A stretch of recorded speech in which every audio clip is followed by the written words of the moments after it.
Welcome to the Phoenix Prosperity Podcast, where wealth meets legacy. Join your host, Tim Fergestad, as we explore the journeys of Phoenix's finest to success and beyond.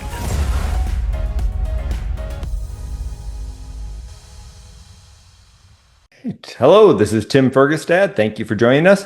Today's guest is Dr. Evan Lederman, Chief of Sports Medicine at Banner Health and in the Department of Orthopedic Surgery at the University of Arizona College of Medicine, and an orthopedic surgeon for the Phoenix Suns, the Milwaukee Brewers. All right, welcome to the show. Excited to hear more of your story, Dr. Lederman. Thanks, Tim. Glad to be here. All right, so where would you like to start? Because you've done all sorts of stuff. You're a rock star in the space. You're a leader in the community. You're at Banner now, helping to. Would you say you're one of the founders of that whole program? Yeah, and so we developed the Banner Sports Medicine program around 2019. It began as a concussion program and providing some primary care sports medicine services under one of my partners, Steve Erickson. And then we developed a multidisciplinary program for orthopedic surgeons, sports nutritionists, physical therapy, sports psychologists, performance trainers, and brought everybody in under one roof to create what we like to call a world-class sports medicine experience for anyone that's interested, from professional athletes down to recreational athletes, youth, college, club sports, just about everything. Okay. You've been in the Valley for a while now. You trained in Wisconsin and Alabama? I did at the Medical College of Wisconsin for medical school and residency, and I was fortunate enough to be a fellow at the American Sports Medicine Institute in Birmingham, Alabama, which is a pretty famous place for athletes. Okay, what brought you to the Valley? Well, frankly, a job. Found a good opportunity here. I moved here in 1996, joined a small group that was just with for a couple of years, and then moved to a group called the Orthopedic Clinic Association, which has been in the Valley for 80 years or so. And then after 23 years there, I moved over to Banner Health, and actually we merged with the Orthopedic Clinic Association as well. They're part of Banner Health as well now. Okay. So the job brought you here, but the work had kept you here.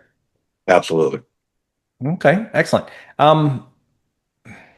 Sticking before we get into all the programs and all the great stuff you're doing right now, when did you first recognize that you were interested in orthopedic surgery?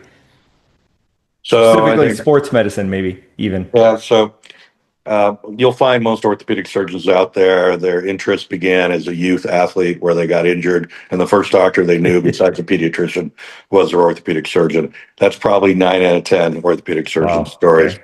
But then when you start residency, you get exposed to everything. The subspecialties include joint replacement, foot and ankle surgery, hand surgery, spine, sports medicine, shoulder, elbow surgery, pediatrics, oncology. These are all the subspecialties.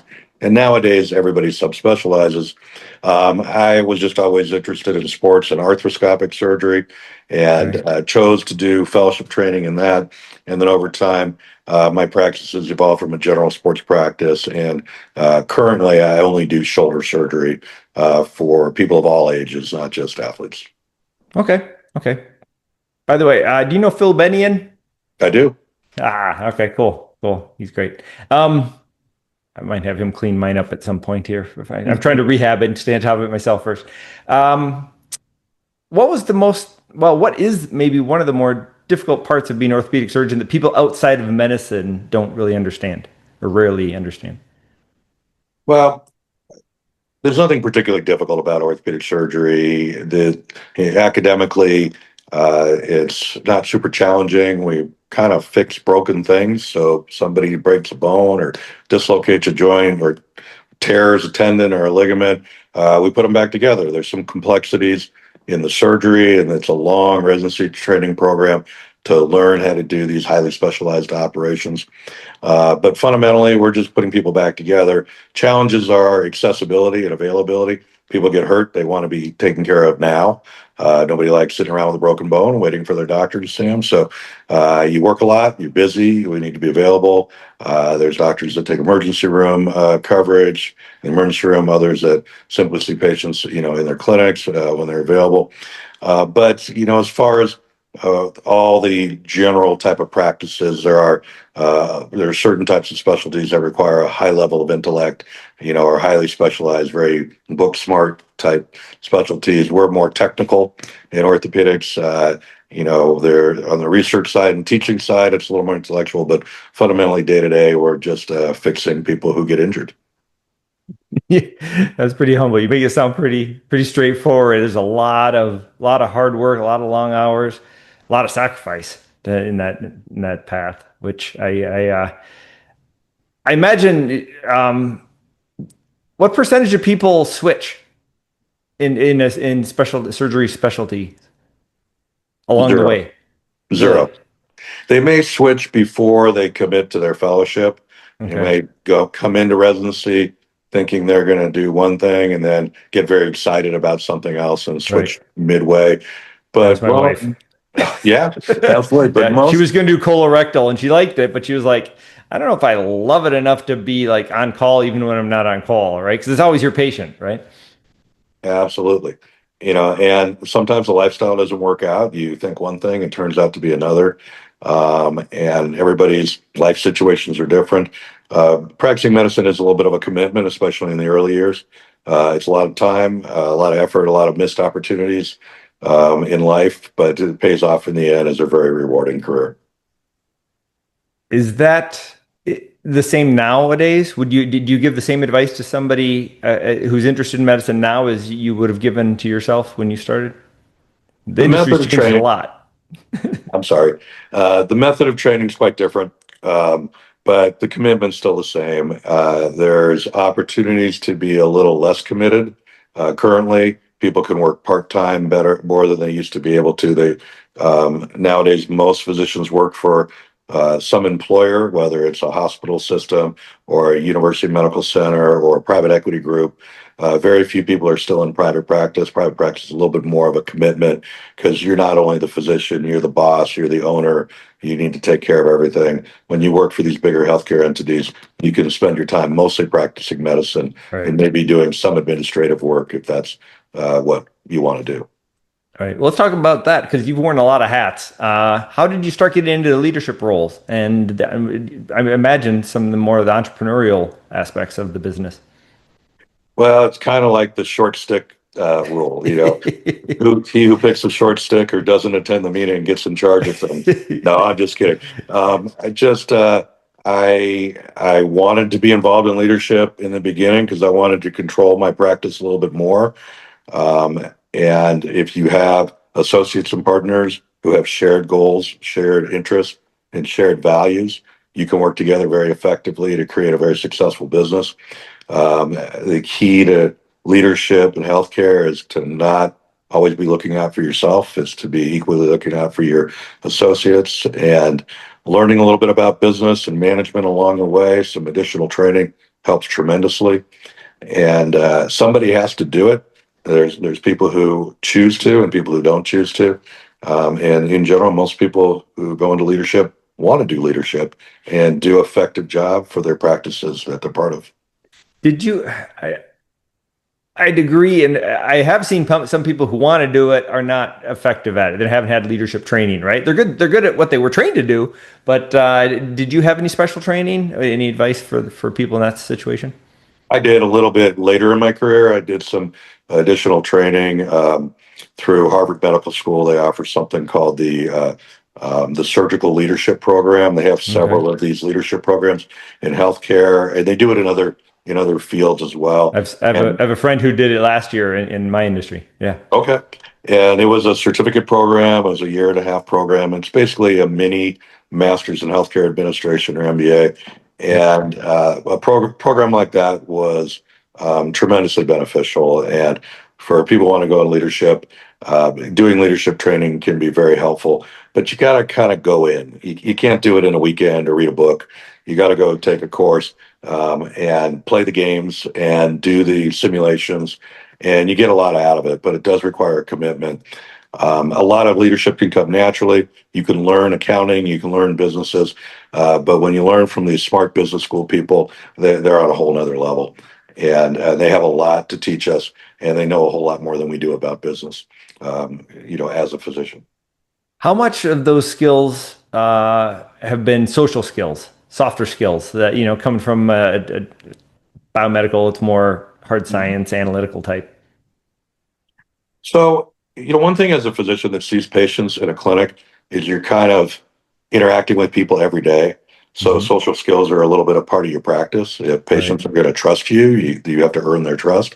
Similarly, working with executives and administrators and just our staff, at every level requires a interpersonal relationship, a connection, and some people do well at it, some people don't. You can teach it to a point, but there are a lot of communication skills that I've learned over the years through courses or meetings or interactions with human resources or other high functioning executives that all add to it. And the ability to network, the ability to connect and work collaboratively takes effort and method, and learning those tricks helps tremendously along the way. Okay. Well, why don't you tell us about the challenges and the outcome of the great sports center at Banner that you were able to participate in? So Banner was a unique organization amongst healthcare systems to collaborate with to build the Sports Medicine Center. They have a very large footprint in Arizona that Mhm. includes a lot of resources like urgent care centers, physical therapy, multiple medical groups, surgical center relationships, and being as broad and large as they are, they had a lot of resources that we could utilize to develop a sports medicine program. And the idea was not to just have a couple doctors that see injured athletes. It was to create a comprehensive, horizontally and vertically integrated network for healthcare delivery. So, for instance, we take care of 35 of the high schools in town and do their on-field coverage for football and their sports medicine through all their sports for the whole year. That includes doing their physicals, concussion screening, performance training, risk assessment reviews. So we developed a program where if a player goes down in the field, the athletic trainer and the doctor are there. They're directly connected with our urgent cares who are trained in athlete injuries. So they'll send a text to the Excellent. urgent care. Player gets seen. They'll get an automatic appointment the next day. We have the MRI scanners, we have the physical therapists, we have all the non-operative and operative capabilities to take care of them. And we tried to create an easy button Right. for bringing all these resources to bear. So one of the biggest challenges was getting all these separate entities to agree to talk to each other, and they did. And that was really the foundation for success. And we're one of the few healthcare systems that are able to do that in the Western United States. And it just laid the building blocks to create a program such as we have. So you train at multiple levels, though, right? You have community impact and outreach and stuff, but you also have university programs and post graduate work as well, right? So we're part of the University of Arizona College of Medicine, Phoenix. The University of Arizona Tucson is affiliated with the Banner University Hospital in Tucson. And the Phoenix Medical School is affiliated with Banner University Medical Center, which used to be called Good Samaritan Hospital, has been Right. downtown for about 80 years. The Phoenix Medical School started taking medical students about 20 years ago now. And then we developed residency programs as well. Residency, for some of your viewers, listeners that may not know, is after medical school within the subspecialty. And my team is the faculty for the University of Arizona College of Medicine, Phoenix. I'm not the chairman of the program. His name is Michael McKee, who's the chairman. I run the sports department and I help run the organizational structure for Banner Health. We train fellows, we train other physicians. We also create opportunities for students to decide if they want to go into healthcare. We also train nurses, physicians assistants, and just about anyone that's part of the healthcare team through Banner Health in one form or another. We have many programs in all specialties to help people figure out what they want to do, if they want to go into healthcare, and then to do their training after college. Okay, Dr. Lederman, you're a professor acting, or you're still active academically. Is that right? You've published over 100 peer-reviewed papers.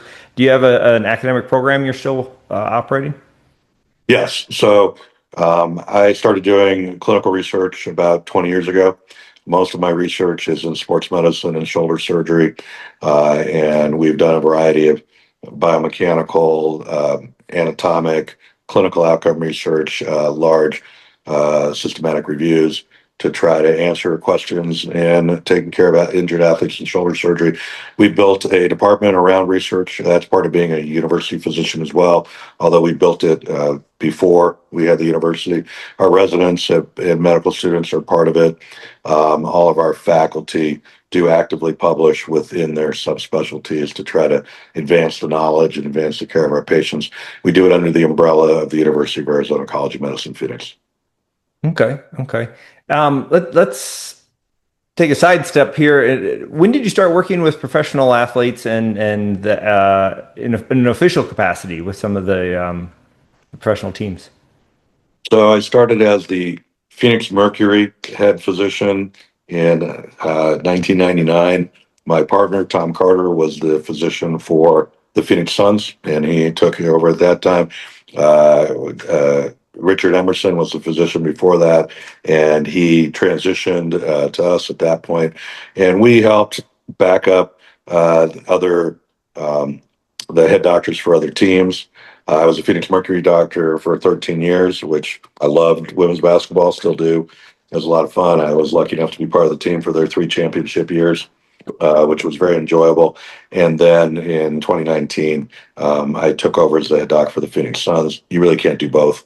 It's kind of one or the other. Okay. So basketball has always been my favorite sport to watch and be part of. So that's been enjoyable. And I've also liked taking care of baseball players.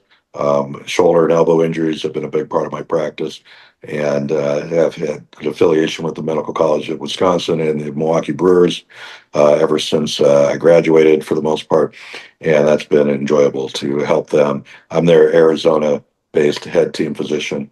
They have year-round operations here in Arizona, as do many of the Cactus League teams. Right. Our program, Banner Sports Medicine, is the official healthcare partner for the Diamondbacks, and my partners are the primary care physicians, sports medicine physicians for the Diamondbacks. We do not do their orthopedic care, and then we take care of everything for the Phoenix Suns as well. We just got named this year the U.S. Olympic and Paralympic Committee's official medical partner for the state of Arizona. So we'll be doing that for the next few years, which has been a real honor to receive. Okay, that's some of the most rewarding times for some of the people I know. I have Tom Burns. He's the U.S. ski team doctor and stuff. I mean, just you get to go out and do so much neat stuff. It sounds like a lot of fun. Is there a highlight or two that sticks out of your mind? You already mentioned the Mercury Championships. That was great. Going to the championship series against the Milwaukee Bucks in 2020 with the Suns was, absolute fun. Total. We lost, unfortunately, but it was a tremendous year and a tremendous series, and that was quite enjoyable. But it's really a big part of it is sharing in the individual success of these athletes. I mean, sports have changed a lot over time, but every high-level athlete requires some healthcare at some point. Being part of their team to help them succeed, is personally rewarding. But it's not just the pro athletes. We have a lot of athletes we take care of on an individual basis who have been very successful. Whether it's the high school kid who got to come back for a senior year and they win a state championship, the college kids that go and play. And, I've had the benefit of taking care of, people in all sports. Then there's the 70-year-old senior competitive swimmer who goes back to swimming after shoulder surgery and he wins something. So there's a lot of shared enjoyment in taking care of people and helping them achieve their goals. Yeah, that's one of the great things I like to ask people. This is, Phoenix success stories. I like to talk to people about the impact they have in the community. And when I talk to physicians, it's a lot easier because their career is daily having impact on people's lives and stuff. It's great that you can be able to follow it so closely with individuals. Can you talk a little bit more about the High Performance Center? You were just touching on it, but I don't think people understand that's exactly what you were talking about. Absolutely. So our program includes not only routine healthcare from our non-operative and operative physicians, physical therapists, imaging centers, athletic trainers. We also have a separate entity called the High Performance Center, and this is non-traditional healthcare. So this place is not covered by your health insurance. People go like they might go to a personal trainer.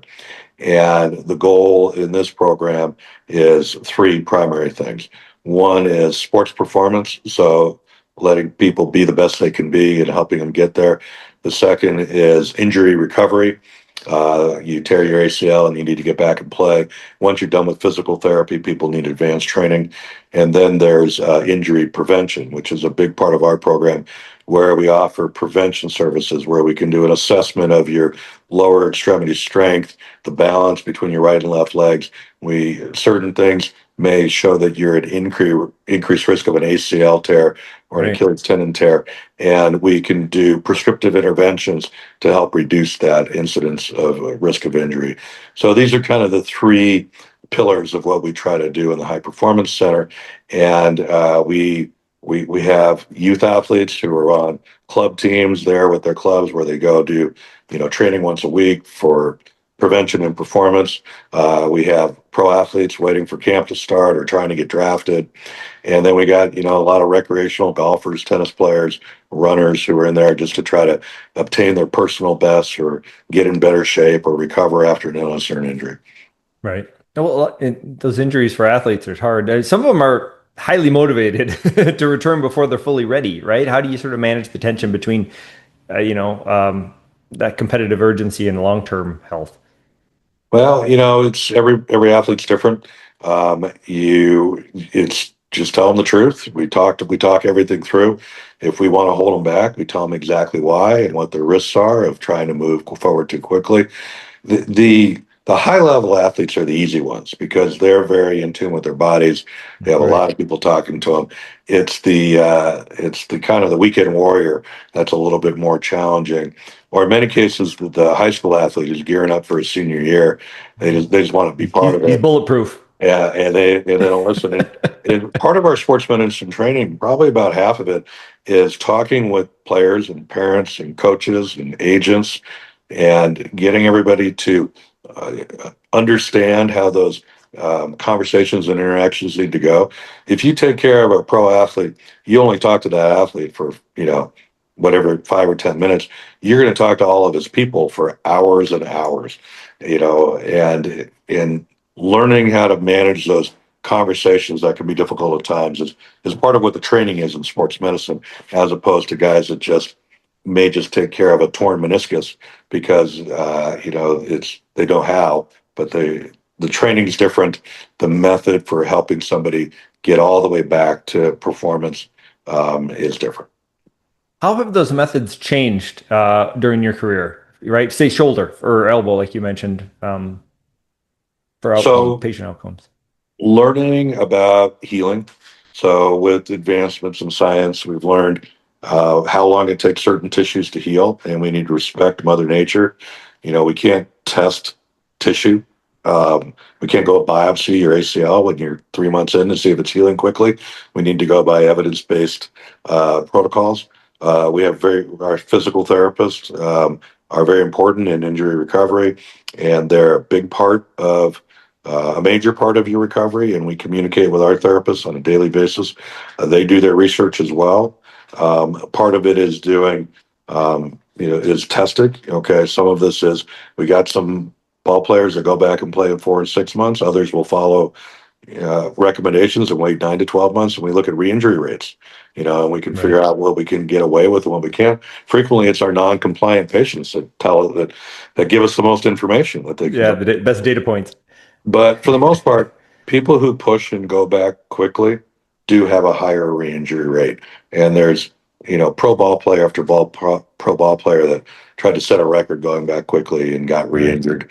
So what we found over time is that for our high-level elite athletes, things actually take a lot longer to get better than we used to think they did.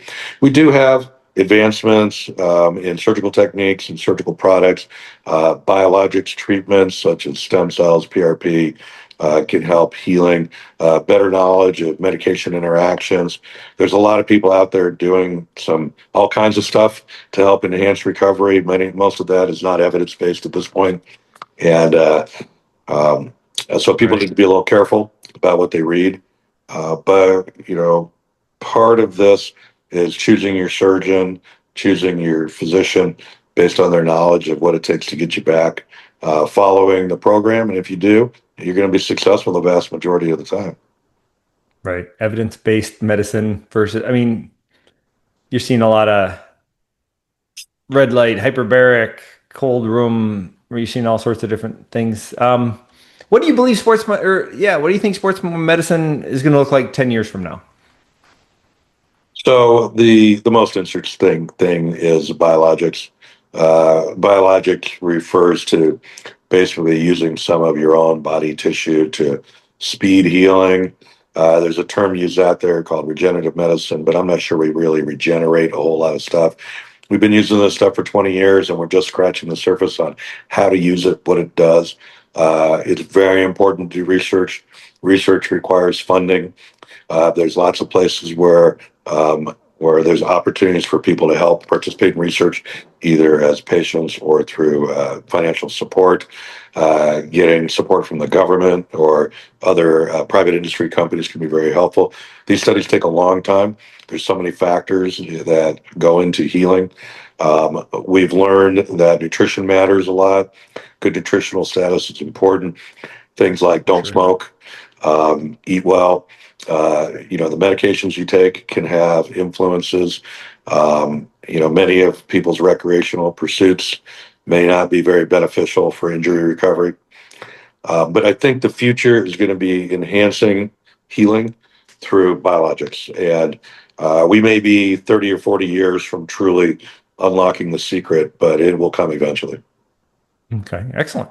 There's advances are happening quickly lately, so it's an exciting time. What's next for you, Dr. Lederman? So I've been doing this for a while. Part of my role is to help Banner build out its orthopedic department throughout the health system, which includes, I think it's 35 hospitals in 6 states, 2 university programs.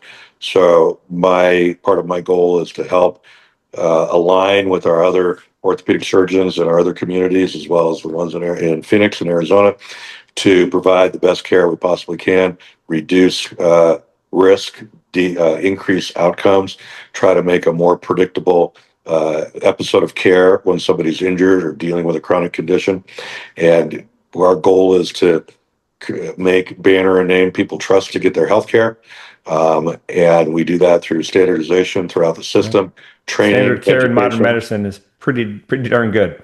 Absolutely. So my goal is to help facilitate those conversations to create a unity amongst our physicians to provide the best care possible. Excellent. I think you're crushing it too, by the sound of everything, and what I hear from all sorts of people here in the Valley. So that's great. Dr. Lederman, if people would like to connect with you or learn more about Banner Sports Medicine, where can they go? What should they do? BannerHealth.com. It's all there. Phone numbers, information, and they can Google myself or any one of my associates. And our backgrounds are pretty transparent and available for review. We have a lot of really good people that work in the system through all specialties. Banner Health has been committed to being an excellent healthcare partner for everybody, and has brought a lot of tremendous talent into our community. Excellent. This has been great. Thank you. That went fast. Thank you, everyone, for listening and watching. Thank you very much, Dr. Lederman, for joining me today. We appreciate you sharing your insights into orthopedic medicine and sports in the Valley. Thank you, Tim. It was my pleasure. Inspired by our guests? Visit PhoenixProsperityPodcast.com/guest and join us on the show and share your success story with Tim. The spotlight awaits.